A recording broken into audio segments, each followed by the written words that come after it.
All right, so it's currently Friday night at 8:30. We're starting to put the car back together, and we already ran into a problem. We're missing a bolt for the firewall reinforcement for the pitch mount. So we're going to Lowe's real quick to get a new one, and hopefully they'll have something close that's stainless. Yeah, Lowe's is exactly what I think of when I think of car. We're going to No, I just need a bolt. Tractor Supply because they have a giant bolt section, and it'll be 30 cents. That's where I got my grill the other day. Oh my god. Yeah. I don't know what happened to it. It just stopped working. Yeah, this guy's driving the 450, so And we're it's been probably a long week. we're probably gonna die on the way there. Sorry it's so dark right now, but God, the camera light, the GoPro would be ass right now. Oh, look at that! Look at that! What smell? It smells like Something burning. yeah. I'm smelling it burning. All my temps are cool as a cucumber. 180 on the coolant, 180 on the trans. Say that one more time. 180 on the coolant, 180 on the trans. What do you do on them? But so the bolt we're missing is this Much coolant as it does fuel. little Allen. All right, well we're dead. We're dying. Holy shit. You gotta have these quick hands! This thing is not a race car. Yeah, Brakes loose. I'm missing this little Instantly. stainless Allen key bolt with a washer. It's like a half an inch. So that's gonna be fun to find. But we're starting. So Josh, we're kind of wondering why this thing doesn't roll coal, huh? So it will eventually. Not right now. With the 10 speeds, with the amount of I'm pushing around 600 horsepower, it comes like 475 stock, and I'm around 600 now. If I go any higher, it's gonna blow my transmission. The reason that you can't roll coal unless you're like 800 horsepower at these 10 speeds is because it shifts because it has 10 speeds, but it gets what's the word I'm looking for? It doesn't have enough low pressure boost in between the gears to allow it to dump more fuel. It basically just keeps eating whatever you're throwing at it, which makes it not bog down and roll coal. Doesn't like I can shove as much fuel as I want in this thing, but it just won't do it until it's souped up way more than what I can afford to do right now. So there you go. I mean, this thing is cool, but also dumb, I guess. You know? Yeah, pretty cool. I mean, I can knock the tires off within 2 seconds, half second being on throttle. Yeah, there you go. All right, so we found what we needed. Little M6 by 1. They're not the same thing. They're not the Allen key, Crazy because it's sweet. but they're like hex instead, which honestly, About 10 minutes in the aisle. yeah, we spent a long time looking for these, but I wanted to make sure that they were right, and they should do fine. I mean, they're just holding a bracket on, so it doesn't have to be perfect, but they'll do. Tomorrow. All right, so today is the first official day of putting the engine back into the STI. Last night we got the engine in the car, which we'll cut to a time lapse right now.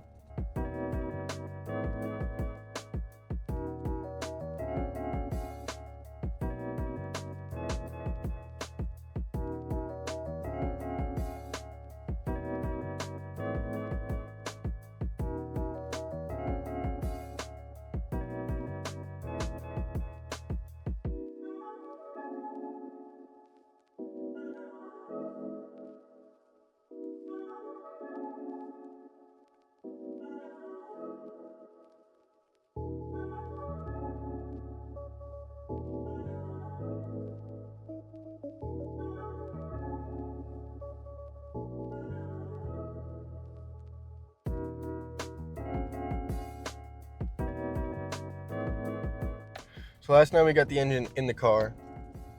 As you can see, it took a couple of attempts.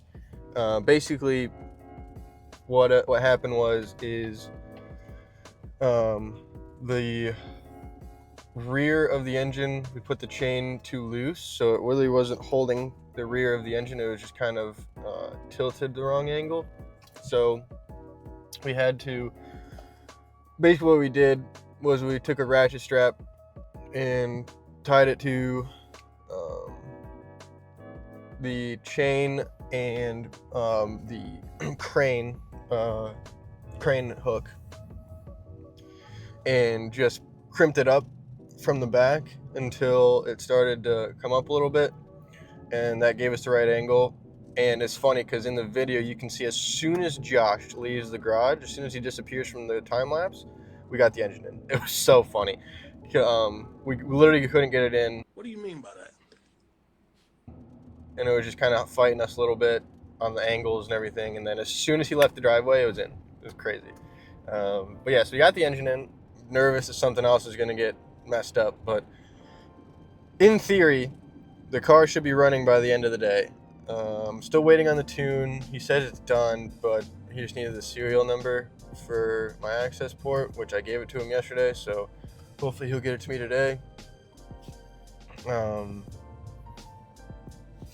than that, I think we should be it should be pretty straightforward now. But yeah, this time around it's just reconnecting all the hoses, reconnecting the coolant lines, fuel lines, gas lines, just like reconnecting everything, putting the power steering and the AC back on. But the main hard part is like pretty much done, in my opinion. Oh yeah, also last night we did the clutch and flywheel, so that's all in. Firewall reinforcement for the pitch stop mount, that's good to go, which is crazy because I misread the torque setting, and they're never going to let me forget this. I thought it was 43 foot-pounds, which is not a lot, but a lot for something that small. It's supposed to be 8 to 10 foot-pounds, so I over-cranked it by a lot, and it's still not stripped. Like, it didn't strip out on a rivet, which, honestly, it's not the end of the world if I strip out a rivet. You can replace those pretty easily, just bend it and tap it out. Yeah, I didn't over tighten it to the point where it was stripped. So I'm going to pick up Alex right now from BMW. He had to get an oil change today or something, or I don't remember what he had to do, but basically we needed him to help, obviously for filming purposes and whatever, so I needed to go pick him up. So we'll get back to you in a minute with him in the car. We got Alex in the car here now, and his Beamer's leaking oil, unfortunately. But yeah, he took it in for an oil change, and now we're going back to the ball crushing factory. Actually, it did leak oil before, and then Yeah, your dad called you out in the driveway. yeah, and then I never saw it again. Yeah. Why is it like temperamental? German. Alright, so we're gonna torque down the bell housing bolts here. It's like, what was it? 37? 37, I Yeah, think. 37 foot-pound. So nothing crazy. Nothing crazy, which is good because I'm on my back with a giant wrench in a tiny area. But I can't get. Can you get a grip on it? I can't even get on this side, so let me go to this side, see if I can get this side.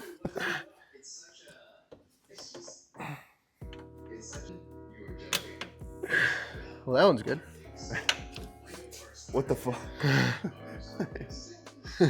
Hello.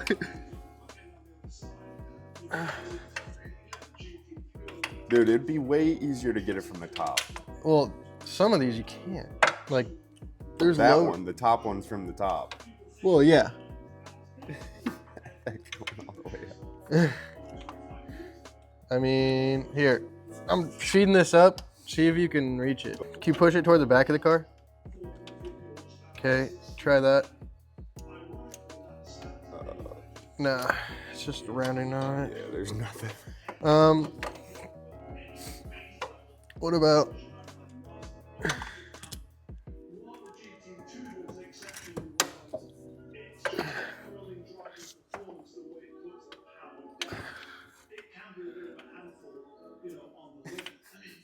I guess there's only this one. Oh shit. Oh, up here? Yeah, hold on. Push it toward the. Oh, yeah. It's not on. Here, there's a swivel 14. Oh, I Take twisted that. it. Yeah, it's fine. Take that. There's a swivel 14. you can use. So basically the bell housing bolts are all torqued and ready to go. 37 foot-pounds all the way around, except for the bottom two because those are impossible to get to. 37 foot-pounds is basically like fully cranked, hand tight. Now the last bell housing bolt is actually right here, I believe. Yeah, right here. Oh yeah, I see it. And the collar for the bolt doesn't pass the collar for the downpipe, like the exhaust side of the turbo. Oh my God. So Subaru decided to do us a favor there, and make our lives harder. So now we gotta loosen the turbo a little bit to take it out. Basically, it goes in. Where is it? Right here, and you can see it hits the turbo right there. Shave it down. Yeah. So yeah. Now we gotta loosen the turbo and put this bell housing bolt in. Crazy though. Yeah. Why? Why? Like, just why?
So as you can see, the motor's back in the car. Look at that. We got basically everything done. Power steering is back in, all mounted. AC compressor is already in. All the bell housing bolts went in, no problem to my surprise. I thought for sure, there's 2 bolts on either side that are like right in line with the axles, and thought for sure that those were gonna give me an issue. But they did not. And honestly, I'm surprised because I thought for sure something would go wrong. Well, as soon as Josh left, Yeah. it started going right. Yeah, literally, like, I mean, yeah, there were a couple times where like we had problems. Like you'll in the time lapses, you'll see me standing here and standing here trying to fish out bolts I dropped, or like having to take off a hose I just put on. But like those are minor things. Like nothing really went It's pretty wrong. much all hooked up. Yeah, AOS is done, right? So we marked off all the connections. Like there's 3 big connections. So like you can see right here, right? This is the 3rd one, then this is the 2nd one, and this is the 1st one. Yeah. So you make sure you know where everything goes when you put it back. You got the fuel lines back hooked in. You got all the coolant lines hooked back in, the radiators back in. The only thing we don't have intake, going back to the stock intake. Yeah. The intercooler brackets are all on, right? But we've got to put that back in. And the alternator, that's got to go back in, and the little guide right here. But Nice. other than that, it's just the power steering belt, AC belt, those are easy. And then oil, coolant.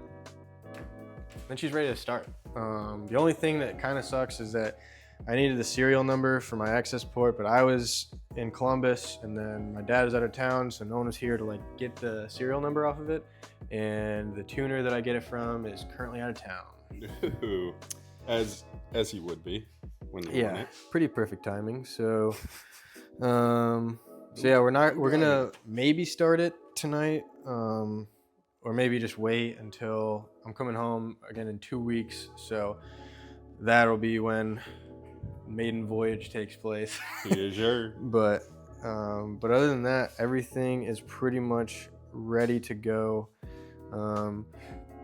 I guess the only thing that really gave us trouble was, like, if you can see in here, like you can see back here, there's a bolt. Like these type of bolts, there's a couple of them like just deep in the motor. It's like that one, and like there's a like the AOS was annoying because you had to thread this through, and like all these bolts down. Like we only had to unbolt the turbo like 3 times just to get this intercooler bracket on. But honestly, all in all, no problems. I mean, it took us forever to line up the Yeah. motor, but Yeah, lining up the motor to the trans was hard. and then but it just magically went in when Josh left. yeah, it just as soon as Josh stopped touching the driveway with his truck, it went right in. Right in. But yeah, so next video we got a little surprise for you. We're not going to give you any sneak peeks, but this guy right over here may have gotten something. Maybe. May have gotten something cool. Maybe. But yeah, we're gonna go over that in the next video. We got a project car coming for this guy right here.